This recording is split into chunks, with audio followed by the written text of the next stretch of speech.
बिस्मिल्लाहिर्रहमानिर्रहीम। अस्सलाम वालेकुम। आइए Mohammad Qasim from unique lecture सब जी के।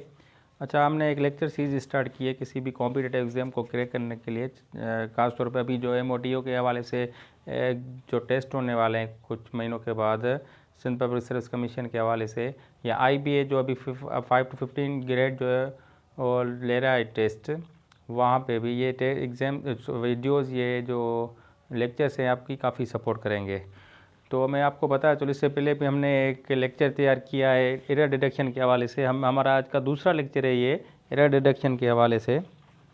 तो इसके मैंने ये कहा है आपको कि इस तरीके की जो चीज़ें हैं उनको समझने के लिए आपको कुछ एडवांस सोचना पड़ेगा, कुछ आपको जो है एडवांस करना पड़ेगा। आपको स्टडी को जो एडवांस लेके जाना पड़ेगा। एडवांस लेके जाने का मतलब ये है कि आपको इन चीज़ों को समझने के लिए आपकी जो बेसिक चीज़ें हैं वो लाजिम इम्पोर्टेंट हैं, जो आपको कवर होनी चाहिए। उसके अलावा आपकी जो रीडिंग लेवल आपके डेली बेस पे, अगर आपकी कोई इंग्लिश रीडिंग कर रहे हैं डेली बेस पे, चाहे वो कोई बुक हो, चाहे वो कोई न्यूज़पेपर वगैरह हो, अगर उसे आप स्टडी कर रहे हैं तो ये चीज़, ऐसी चीज़ें भी आपको वहाँ पे मिल सकती हैं। तो आपको पता होना चाहिए कि ये स्टडी जो है, इन चीज़ों को समझने के लिए आपको कुछ जो है एडवांस तरीके का सोचना पड़ेगा। एडवांस तरीके की तरफ आपको स्टडी को लेके जाना पड़ेगा। तो चलें स्टार्ट करते हैं। सबसे पहले, although he achieved great success but he could not. क्या कह रहा है? Although he achieved great success but he could not. Sentence मैंने लिखा है कि आपके लिए, आपको लगेगा कि ये सेंटेंस सही है, आपको लगेगा कि ये सेंटेंस जो है सही है। यहाँ पे एक मिस्टेक है सेंटेंस में, कि वो मिस्टेक कौन सी है आपको पता होना चाहिए। कि मैंने एक अल्दो पे दिया है, जैसे A दिया हुआ है, B दिया हुआ है, C दिया हुआ है, D दिया हुआ है, इसके नीचे बट के नीचे D है। तो ये आपको चीज़ें समझने के लिए आपको लगेंगे कि ये सेंटेंस जो है सही है, बट यहाँ पे अगर आपको बेसिक चीज़ें सही होंगी तो इंशाल्लाह यहाँ से अगर एरर डिटेक्शन के हवाले से कोई भी क्वेश्चन आएगा तो आपसे मिस नहीं होगा। तो स्टार्ट अच्छा, देखते हैं यहाँ पे मिस्टेक कौन सी है। ए अल्दो नहीं, ये भी सही है। ही अचीव्ड, पास्ट टेंस की बात हो रही है, ही अचीव्ड, तो बी भी सही है। सक्सेस नहीं, ये भी सही है। बट लास्ट में जो मिस्टेक है वो है बट।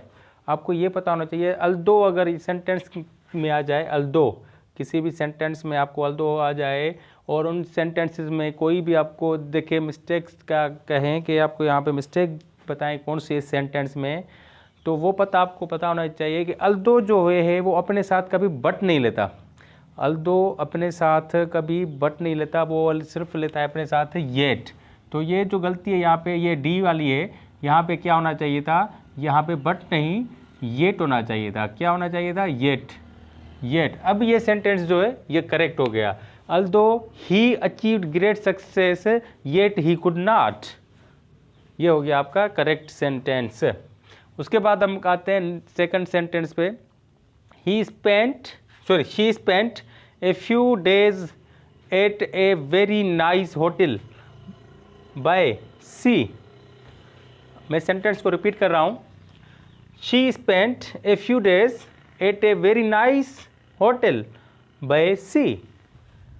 सेंटेंस आपको लगेगा सही है, लेकिन आपको गलती पकड़नी है कि गलती कहाँ पे है, जो कि गलती है जबकि सेंटेंस में है।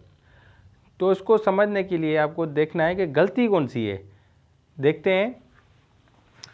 She spent a few days spent a few days, ये भी सही है। At very nice hotel, at very nice hotel, ये भी सही है। नाइस भी सही है अपनी जगह पे। होटल बाय, यहाँ पे प्रीपोजिशन का इस्तेमाल हुआ है, ये क्योंकि चले ये भी सही है क्योंकि यहाँ पे तो एक मिस्टेक भी नहीं दिया हुआ। यहाँ पे आपको दिया हुआ है मिस्टेक सी के नीचे डी, नंबर डी।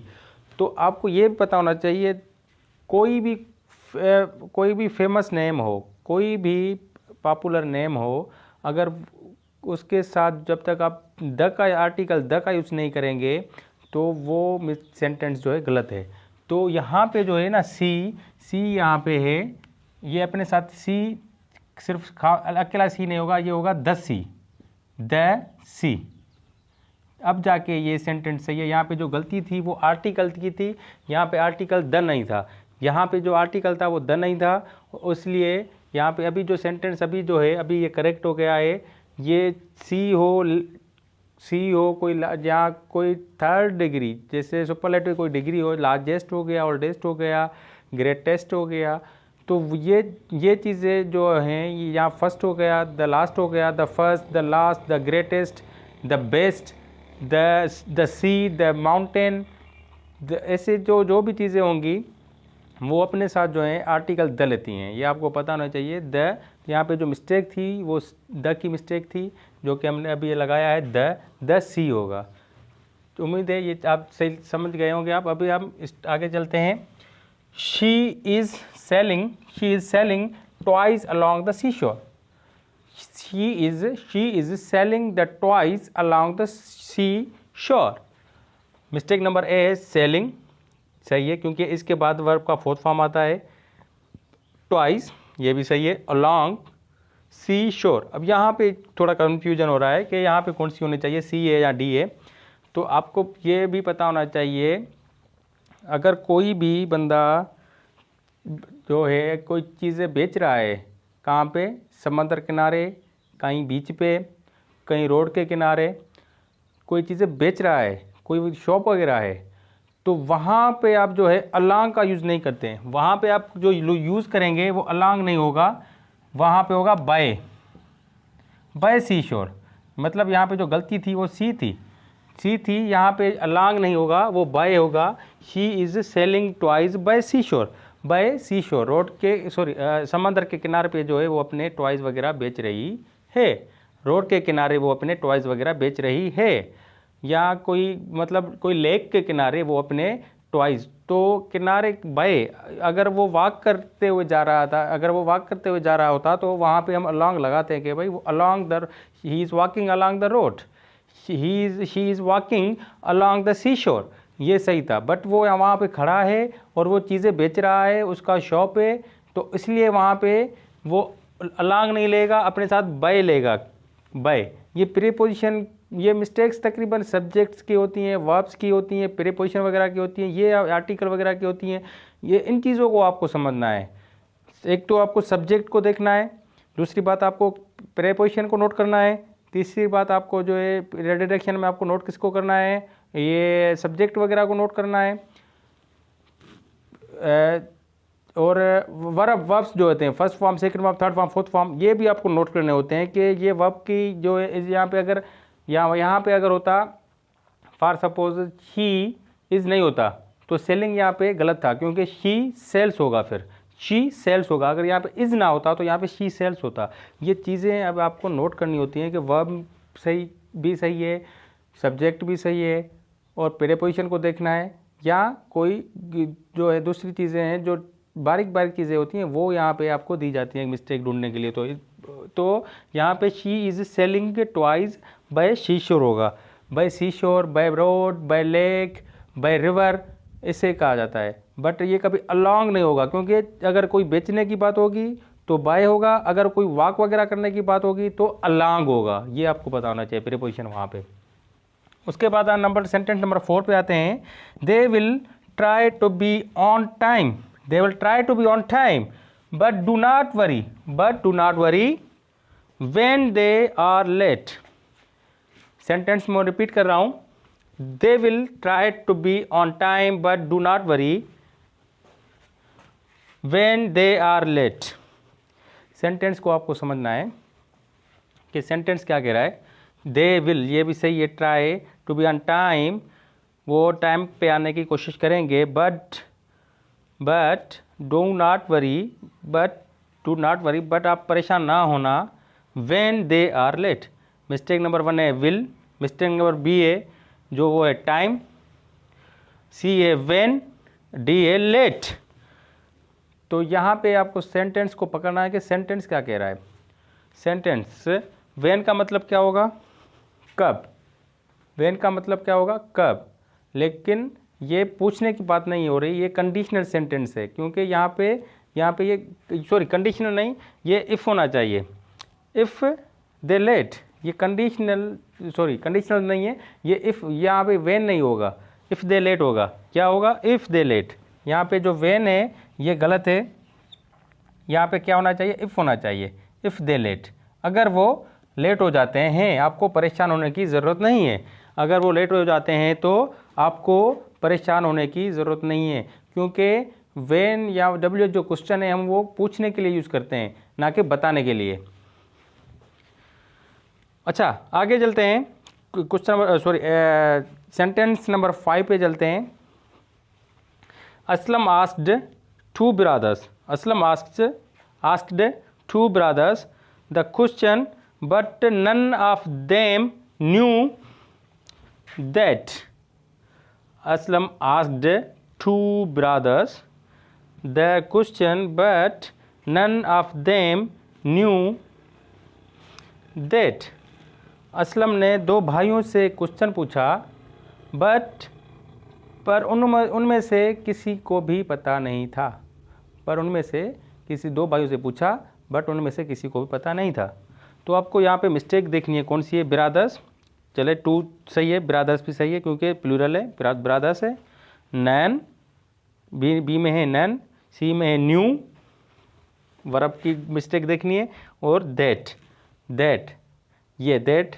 तो आपको पता होना चाहिए कि मैंने पहले भी आपको बताया है, अगर दो चीज़ें होंगी जहाँ पे दो चीज़ों में अगर आप कोई कंपेयरिंग कर रहे हैं, कोई देख रहे हैं, तो वहाँ पे आपको नाइदर या आइदर यूज़ करना होता है, ना कि नन या कोई और वर्ड। तो यहाँ पे जो मिस्टेक होगी वो नन होगी, यहाँ पे जो मिस्टेक है वो नन है। यहाँ पे क्या आना चाहिए, नाइदर आना चाहिए, क्योंकि ये यहाँ पे क्वांटिटी भी बता रहा है कि वो दो हैं, दो ब्रदर्स हैं, दो भाई हैं। तो यहाँ पे नन नहीं, नन जो होगा, दो से ज़्यादा अगर वो भाई होते, 5 होते, 10 होते, 20 होते, जितने भी होते हैं, अगर दो से ज़्यादा होते हैं तो नन सही था। बट ये दो हैं, आपको ये बात समझनी है कि ये दो हैं, दो ब्रदर्स की बात हो रही है। तो ये टू ब्रदर्स जो हैं, दो चीज़ों में अगर आपको कोई कंपेरिजन करनी है तो वहाँ पे आपको नाइदर या आइदर का यूज़ करना होगा, क्योंकि नेगेटिव सेंटेंस है, इसमें नन लगा हुआ है। तो यहाँ पे नन नहीं होगा, यहाँ पे नाइदर होगा। क्या होगा, नाइदर होगा। तो ये होगा, अभी जाके सेंटेंस आपका सही हुआ है। Aslam asked two brothers the question but neither of them knew that. But उनमें से कोई भी नहीं जानता था। सेंटेंस अब जाके नाइदर लगाने के बाद जो है ये सेंटेंस आपका सही हो गया। तो उम्मीद है ये लेक्चर देख के आपको काफ़ी सारी इन्फॉर्मेशन मिली होगी, और मैंने आपको पहले भी बताया है कि ये चीज़ें समझने के लिए आपको जो स्टडी है उसको एडवांस की तरफ लेके जाना पड़ेगा। कुछ बेसिक चीज़ें होंगी ग्रामर के हवाले से। मैंने कुछ लेक्चर्स बनाए हैं बेसिक ग्रामर के हवाले से, टेंसेस के हवाले से। मैं उनका जो लिंक है अपने डिस्क्रिप्शन में नीचे डाल दूँगा, आप वो उसे भी देख लीजिएगा। और अगर अगर इस स्टडी को आपको समझना है तो आपकी जो रीडिंग लेवल है वो आपकी रीडिंग लेवल आपकी अच्छी होनी चाहिए। चाहे वो रीडिंग लेवल आप कोई भी, चाहे वो बुक कर रहे हैं या कोई न्यूज़पेपर रीड कर रहे हैं इंग्लिश का, तो वहाँ से आपको ऐसी बारीक चीज़ें मिल जाती हैं कि यहाँ पे इसने वर्ब में क्या यूज़ किया है, यहाँ पे जो है प्रीपोजिशन में इसने क्या यूज़ किया है, यहाँ पे जो है कंडीशनल सेंटेंस में इसमें क्या यूज़ किया हुआ है। ये जो छोटी छोटी चीज़ें होती हैं, ये चीज़ें आपको वहाँ से मिल जाती हैं। फिर जाके ये भी जो चीज़ें हैं ये आके तकरीबन डेली लाइफ से ही जो है कॉम्पिटिटिव एग्ज़ाम वाले पूछते हैं। तो उम्मीद है आज का जो लेक्चर है वो आपको काफ़ी पसंद आया होगा। और मैंने अगर ये भी आपको लेक्चर जो अगर एक मरतबा में समझ में ना आए, सॉरी मैं भूल गया, अगर ये लेक्चर आपको एक मरतबा में समझ ना आए तो आप इसे रिपीट करें। आप इनको रिपीट करेंगे तब जाके इनको आप समझ पाएंगे। Repetition is must. आप जब किसी चीज़ को आप रिपीट करते हैं वो चीज़ें आपसे